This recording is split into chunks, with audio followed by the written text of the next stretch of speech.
மிகப்பெரிய அளவில் இப்போ ஒரு பிரபல இயக்குனராக இருந்தவர் காலமாகியிருக்காரு. வயது மூப்பின் காரணமாக காலமாகியிருக்காரு. 90 வயதை கடந்து இப்போ காலமாகியிருக்காருன்ற செய்திகள் வெளியாகியிருக்கு.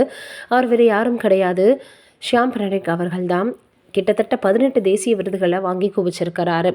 இவர் வங்கதேச முதல்வர் அவர்களினுடைய வாழ்க்கை கதையை படமாக எடுத்திருக்கிறாரு. வங்கதேச அதிபரனுடைய வாழ்க்கை கதையை படமாக எடுத்ததுனால நிறைய பேரால் கொண்டாடப்பட்டார். இப்படி இருக்கக்கூடிய சூழ்நிலை கடந்த சில வாரங்களாகவே இவர் சிறுநீரக கோளாறால் மிகப்பெரிய அளவில் பாதிக்கப்பட்டிருந்தார். கடந்த 2 வருடங்களாகவே அவருக்கு இந்த பிரச்சனை இருந்திருக்கு. ஆனால் இப்போ அவர் திடீரென காலமாகியிருக்கிறாரு.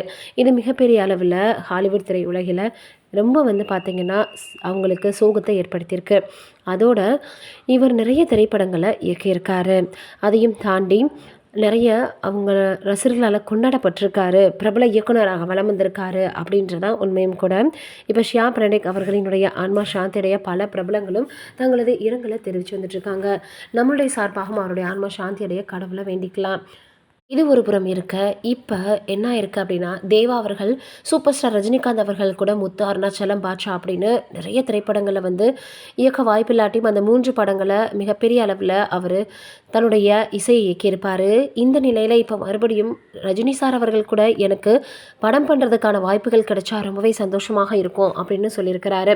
அதை தாண்டி இன்னொரு புறம் எனக்கு விஜய், அஜித் அப்படின்னு எல்லார்கிட்டையுமே என்னுடைய இசையை அவங்களுடைய படங்களுக்காக இயக்கணுன்ற ஆசை இருக்குது. ஆனால் இதற்கான வாய்ப்புகள் எனக்கு கிடைக்கல. காலமும் நேரமும் பொருந்தி வருது. மறுபடியும் எனக்கு இசையை இயக்கிறதுக்கான வாய்ப்பு கிடைச்சது அப்படின்னா நிச்சயமாக நான் இசையமைச்சு கொடுப்பேன் அப்படின்ற மாதிரி சொல்லியிருக்கிறாரு.